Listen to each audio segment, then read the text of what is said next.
Paw by Paw, a roll and write game that is currently being crowdfunded. In it, you are going to choose a dog. People are going to be rolling dice. Then as a group, you'll be using those dice to maneuver around the park, sniff out some food, possibly get some treats, and then interact with the park in some way. The dogs dictate how you might do a form of interaction by utilizing their special talents.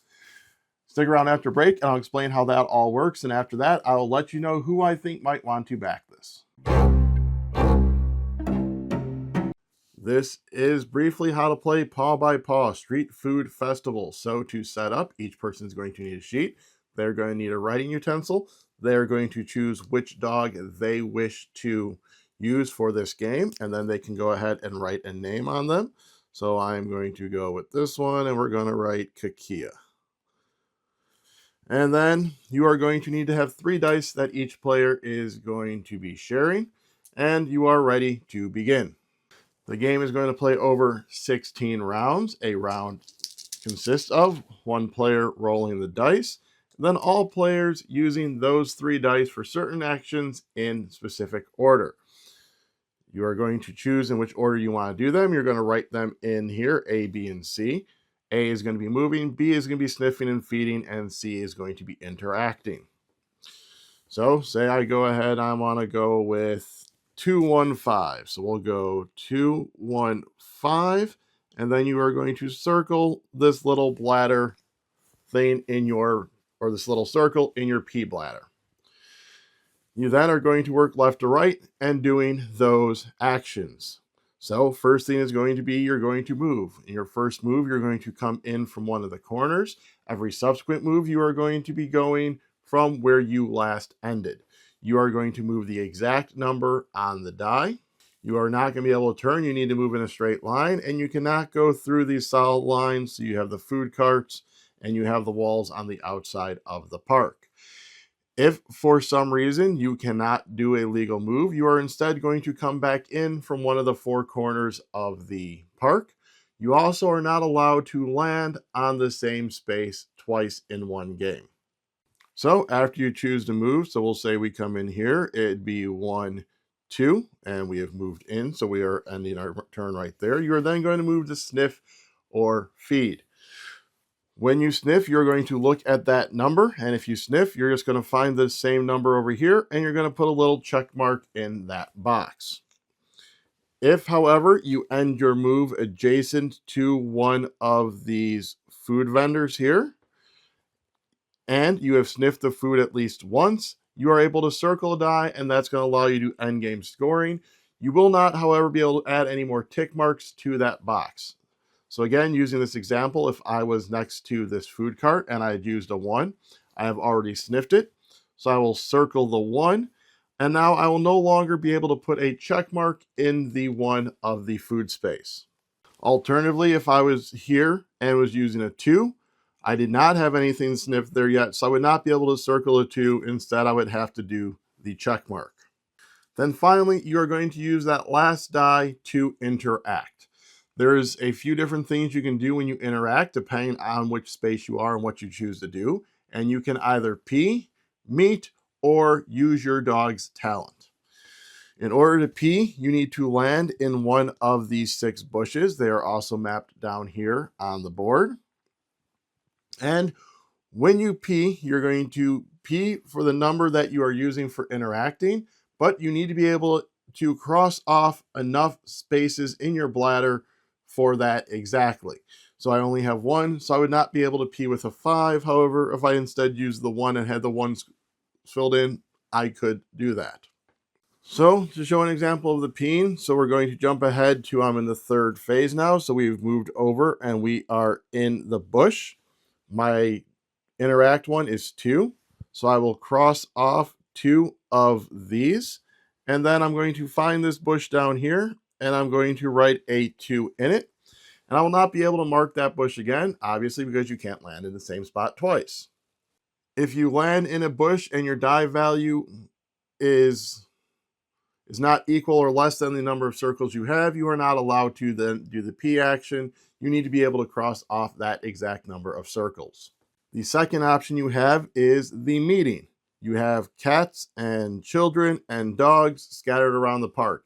If you land on a space with one of them, then you can have a quick social encounter that will make your dog happier. And then depending on which one you are on, you are going to draw a line in a certain space. So let's use a 5 as an example.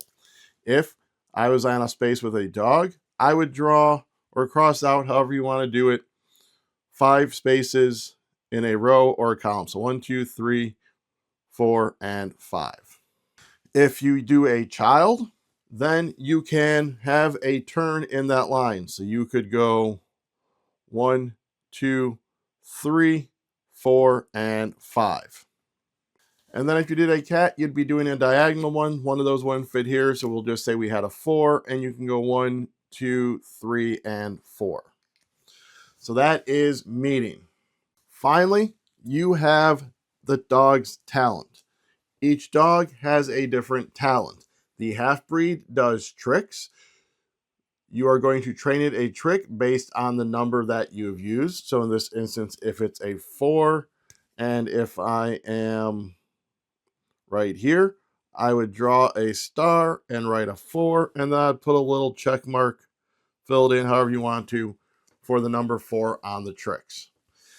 All of this stuff is going to lead to end game scoring. That, of course, I'll go over when I talk about scoring. So that is the half-breed, is you can just perform tricks and put little marks on there.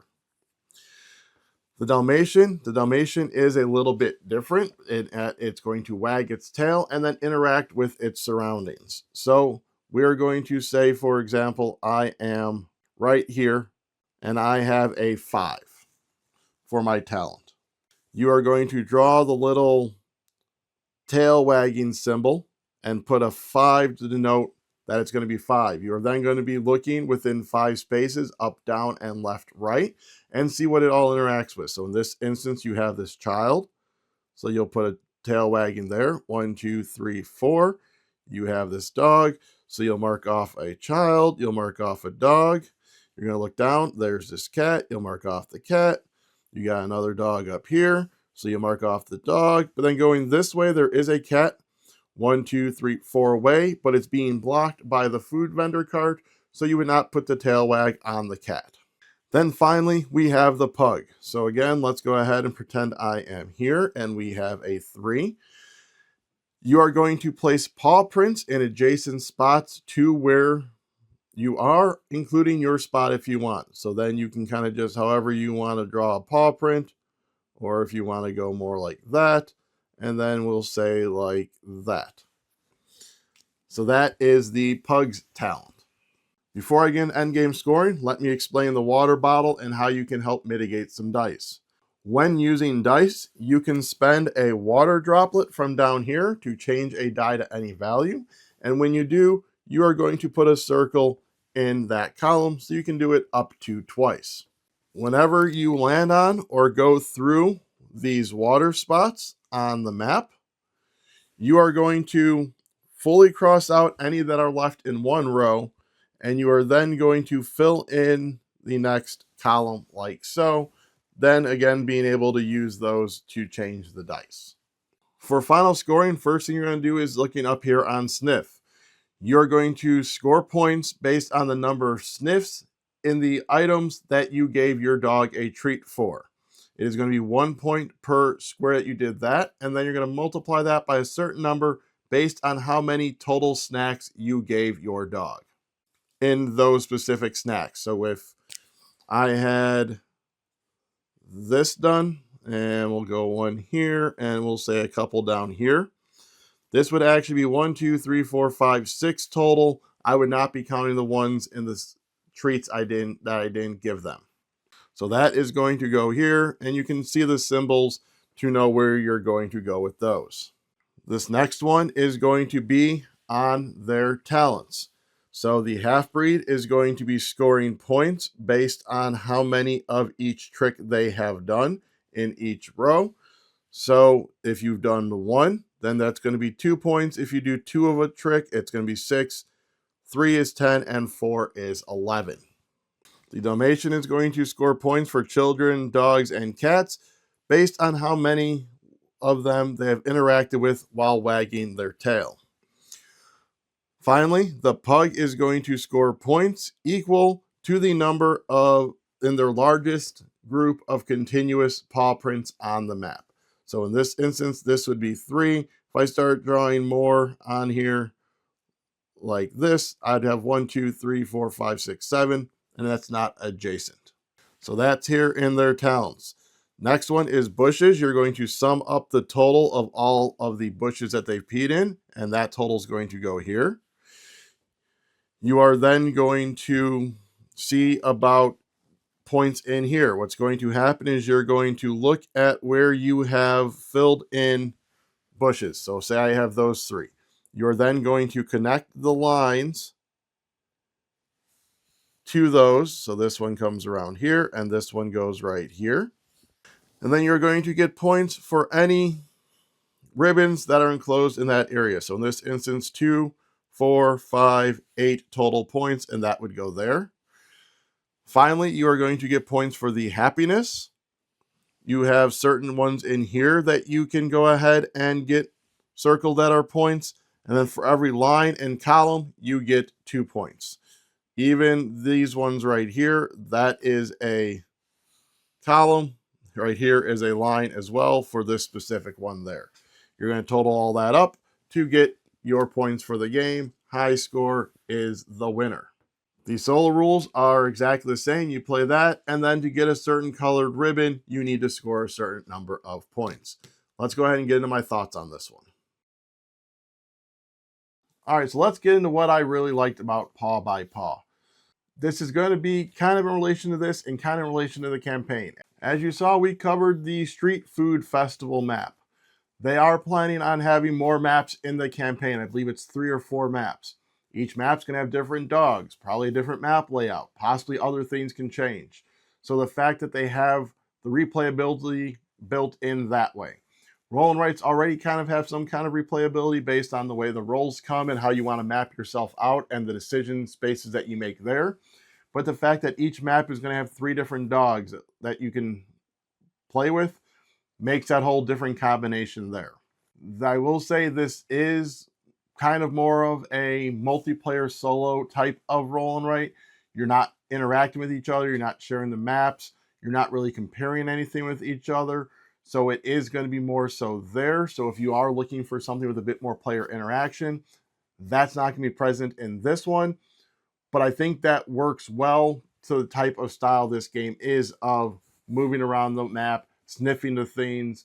It gives you that ability to plan out how you want to manage your dice and how you want to maneuver the things and not having your opponent getting in the way. The other thing I really like is that the dice manipulation in this one to help mitigate those bad rolls is one of the more powerful ones that I have seen used in a game. Instead of just using the water bottles to like adjust or the water drops to adjust them or minus them by 1, you can use them to change them to whatever you want. And then not only that, but as you're using them, you're filling up more of your pee bladder. So it is going to allow you to possibly do higher numbers of pee when you're going to the bushes.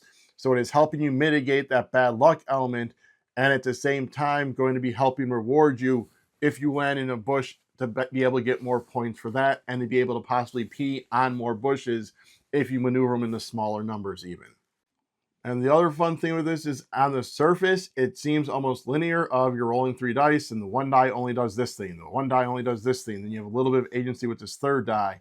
But the fact that you do have the 3 dice that you can choose from, so you're not going to be limited like, you roll a die, that'll be your movement. You roll a die, that'll be your sniff. You do have that agency there to be able to choose different dice, and that does make it into the whole interesting to see at the end of, did one person favor a lot of movement? Did one kind of just skirt the outline? And being able to compare those maps at the end based on everyone's choice, utilizing those 3 dice. So overall, reasons why you might want to back it if these are reasons that you look for in a game. It is quick and simple gameplay. It is easy to teach. It's simply going to be explaining the 3 dice, what they do.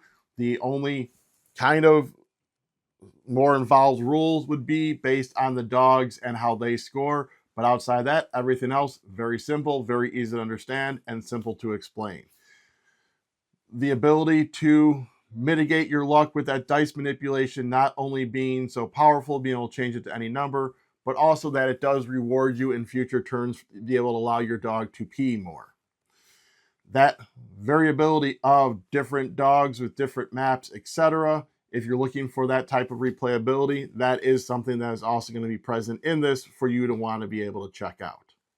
So again, if all of these things are things that interest you, or even if some of them interest you, check out the campaign down below, and you may find even more stuff that I personally didn't cover that will interest you and make you want to back this. Alrighty?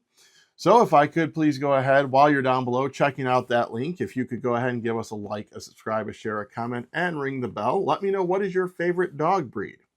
Outside of that, you can also join our channel with the join button down below, and that will help us continue providing videos for you to help update you on various games that we get our hands on and that you yourself might be interested in. And with that, I gotta go walk the dog.